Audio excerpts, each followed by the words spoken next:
Let's talk about a femoral neck stress fracture. I'm Dr. David, orthopedic surgeon and sports medicine expert. If you've had, an injury, a stress fracture from a sport like running or an exercise like running, you know how painful it is. And what we're talking about today, a femoral neck stress fracture, is an overuse injury. We almost always see it just in runners.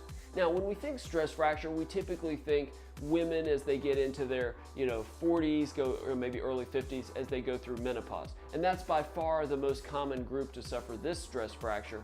But we've actually seen it, and I've taken care of it as a surgeon. I've taken care of it in a high school cross-country runner and a college cross-country runner. So it can definitely happen. Those are usually females because they're more at risk for this for a number of reasons, but it's something that can definitely happen.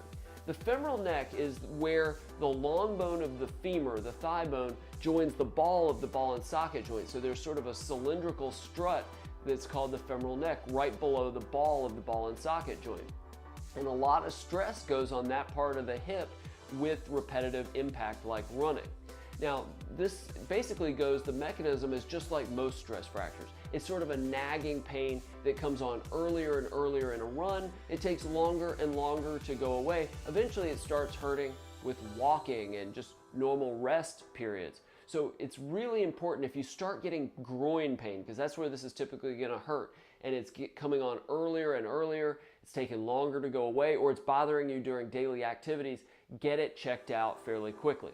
Now, there's not one good physical exam test that we as orthopedic surgeons and sports medicine physicians can do to tell you that's what it is. We're going to get x-rays. The problem with an x-ray in this case, though, is that within the first few weeks of pain, the x-ray may not show a stress fracture. So it's not uncommon if we're really worried based on what you describe and where you hurt. If we're worried you have a femoral neck stress fracture, we might say, hey, let's get an MRI just to make sure, because an MRI might show a stress fracture that hasn't shown up on an x-ray yet.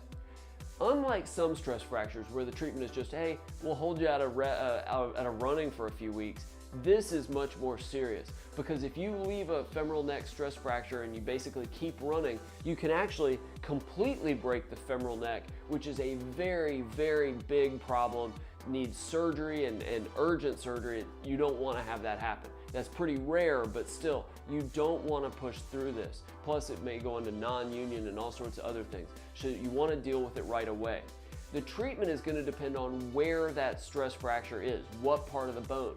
If it's on the lower or the inferior side of that bone, a lot of times we don't need to do surgery, but we probably are going to put you on crutches and make you completely non-weight bearing. And that may be 4 weeks, it may be 6 weeks, basically until it heals, but those a lot of times don't need surgery.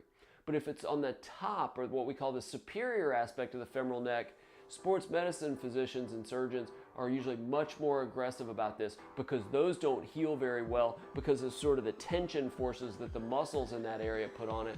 So those we typically talk about surgery, putting 3 or 4 screws across the bone to compress it and get it to heal.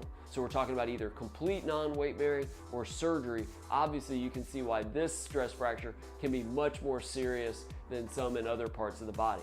I hope this was helpful. Click the video below for much more helpful information. Make sure to subscribe, and I'll see you soon.